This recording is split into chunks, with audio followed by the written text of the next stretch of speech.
ఎంత చేశారు కాదని ఎవడన్నాడు?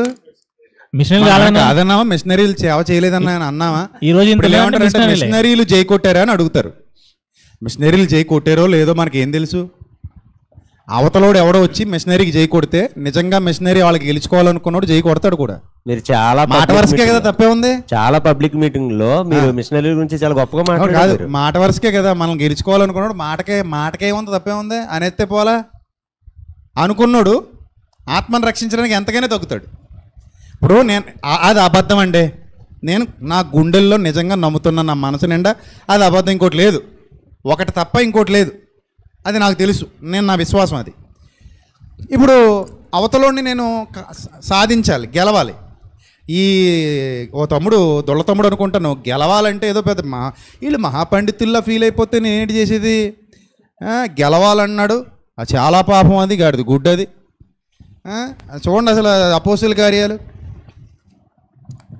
యూదుని వల్లే, కొరింథీయులకు రాసిన మొదటి పత్రిక 9వ అధ్యాయం, కొరింథీయులకు రాసిన మొదటి పత్రిక 9వ అధ్యాయం రెఫరెన్స్ చూడది. నేను అందరి విషయము స్వతంత్రుడై ఉన్నాను, ఎక్కువ మందిని సంపాదించుకొనుటకై అందరికీ నన్ను నేనే దాసునిగా చేసుకున్నాను. అది 9వ అధ్యాయం గ్రీక్ లో ఏముందో చూపించినాను ఒకసారి, గ్రీక్ వెర్షన్ 9వ అధ్యాయం ఎన్నో వచ్చిన? అది 19 కదా. ఎక్కువ మందిని సంపాదించుకున్నా, నేను అందరి విషయము స్వతంత్రుడై ఉన్నాను, ఎక్కువ మందిని సంపాదించుకున్నాను. నేను ఇంగ్లీష్ లో చదువుతా. For though I'm free from all, I have made my self a servant to all that I might win more of them. That I might win more of them అని ఈ ఇంగ్లీష్ స్టాండర్డ్ వెర్షన్లో ఉంది. ఆ ఒరిజినల్లో ఏముందో చూడండి ఒకసారి. అందులో ఏముంది? కింద ఏముంది? ఐ మైట్ విన్ కింద అదే జూమ్ చేయి, అదే నువ్వు కర్సర్ పెట్టిందా? I might win to those under లా అన్నాడా? అంటే గెలుచుకోవటం అన్న పదాన్ని తప్పుపట్టాడు. అక్కడ ఏమనుంది పౌలు గారి వాదనలో? ఎక్కువ మందిని సంపాదించుకోవడం అంటే గెలుచుకోవడమే. విన్, ఇప్పుడు గెలుచుకోవడం అంటే వెంటనే గెలిచేసుకుంటానని కాదు. ఐ మైట్ విన్ అన్నాడు. అంటే అర్థం ఏంటి? ఐ మైట్ విన్ అంటే అర్థం ఏంటి? గెలుచుకోగలను, అంతేనా? గెలిచేసుకున్నానా? గెలుచుకోవచ్చు, అంతే కదా. గెలుచుకోవచ్చు, గెలిచేసుకున్నాను కాదు, పాస్ట్ టెన్స్ కాదు, లేదా జరిగిపోయిన వాక్యం కాదు, అది కాదు. ఐ మైట్ మేబీ కదా. సో అదే నేను చెప్పాను అక్కడ క్రాంతితో నేనేమన్నాను? ఏమయ్యా నేను నమ్మట్లేదు, నువ్వు నమ్మట్లేదు, సరే మన ఇద్దరు ఇలా ప్రేమగా మాట్లాడుకుందాం, నన్ను బట్టి నువ్వు నా ప్రభువుని గౌరవించావు, ప్రభువునే అన్నాడు కదా క్లియర్గా, యేసు ప్రభువునే గౌరవించానని చెప్పాడు, ఆడియోలు వినిపించా. నిన్ను బట్టి నేను నీ రాముని గౌరవించా. ఇది మంచిదే కదా. ఇది మన మధ్య మత కొల్లాలు ఉండవు, ఒకరినొకరు గౌరవించుకుందాం ప్రేమగా. నా సత్యం నీకు చెప్తా, నీది ఏమైనా ఉంటే నాకు చెప్పు, వింటా, ఏది సత్యమో చివరికి తెలుసుకుందాం, అంతే కదా. ఈ విషయంలో వచన వక్రీకరణ ఎంత దారుణంగా చేసి వీళ్ళు జ్ఞానులని నన్నట ఇంకా సువార్త ఎప్పుడు చేయకుండా నాకు తాళం వేసేయాలట, ఇంకెక్కడితో నువ్వు ఆపేయి అని నన్ను కూర్చోబెట్టేసట, అందరూ కలిసట. ఏటి ఈ మాత్రంతోనే అంత ఎగురుబాటు? ఏటి ఈ మిడిమిడి జ్ఞానంతోనే అంత ఎగురుబాటు? మళ్ళీ లగ్జరీ లైఫ్ అంట మంది. వరంగల్ నుంచి ఒక తమ్ముడు ఫోన్ చేశాడు నాకు, అక్కడ ఒక తమ్ముడు ఉంటాడు. అన్నా ఒక కుర్రాడు వస్తాడన్నా ఇక్కడికి, వరంగల్లో పిల్లని పెళ్లి చేసుకున్నాడు, XL6లో వస్తాడన్నా, ఆడిది వరకు పెయింట్లు వేసుకునేటోడన్నా, మరి ఆడు XL6లో వస్తున్నాడన్నా, ఆడు ఆయిల్ ఎంత అవుతుంది, ఎంత పోతుంది అన్నాడు. అది కదా లగ్జరీ లైఫ్ అంటే. నీకు ఎక్కడి నుంచి వచ్చింది XL6? మెయింటెనెన్స్ ఎవడిస్తున్నాడు? ఇది కదా మాట్లాడుకోవాలి వీళ్ళు.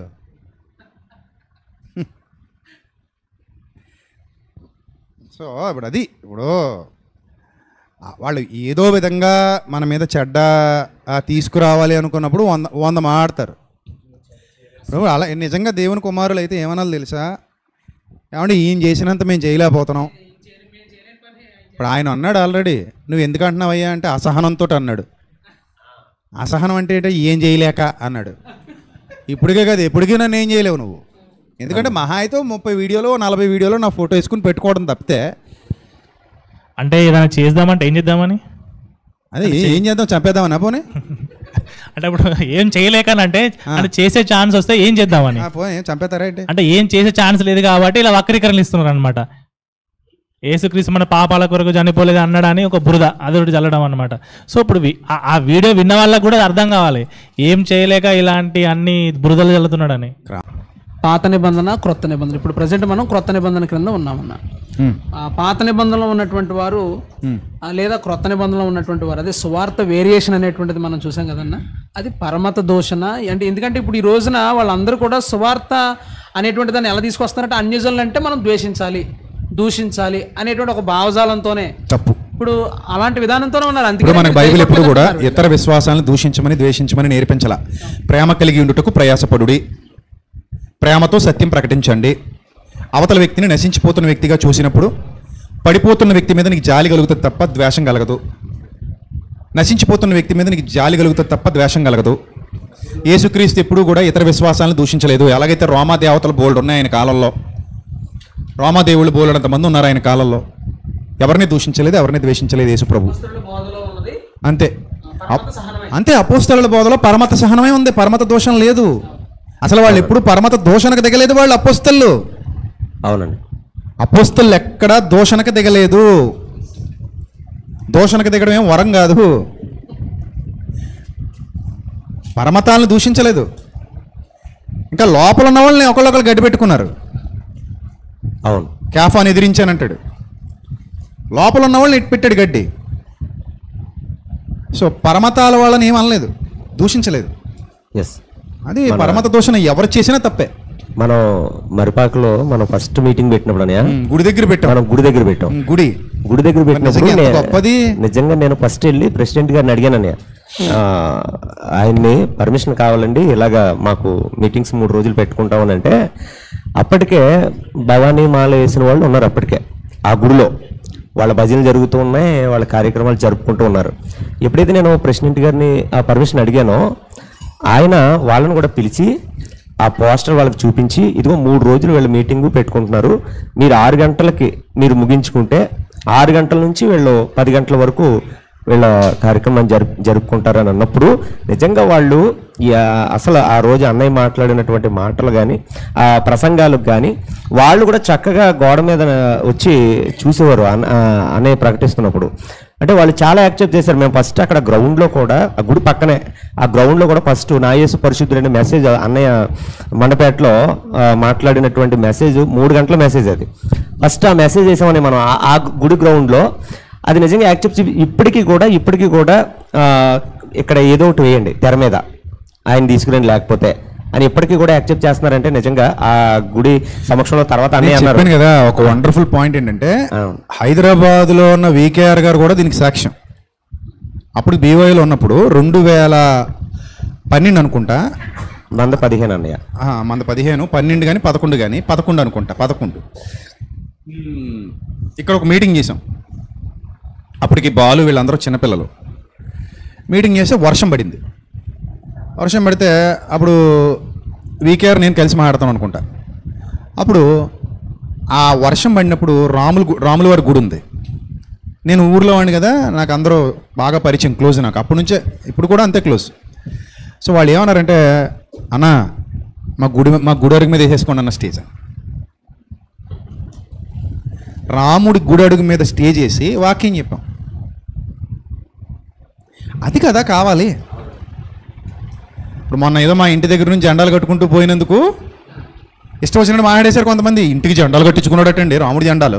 నేను కావాలని కట్టించుకున్నాను, వాళ్ళ రోడ్డు మీద కట్టుకుంటూ పోతే మా గోడ దగ్గర నుంచి కట్టుకుంటూ పోయారు. నేను తీయమని అనలేదు. ఎందుకు తీయమంటాం, 2 రోజులు పోయాక అదే రాలిపోద్ది కదా ఎండిపోయి.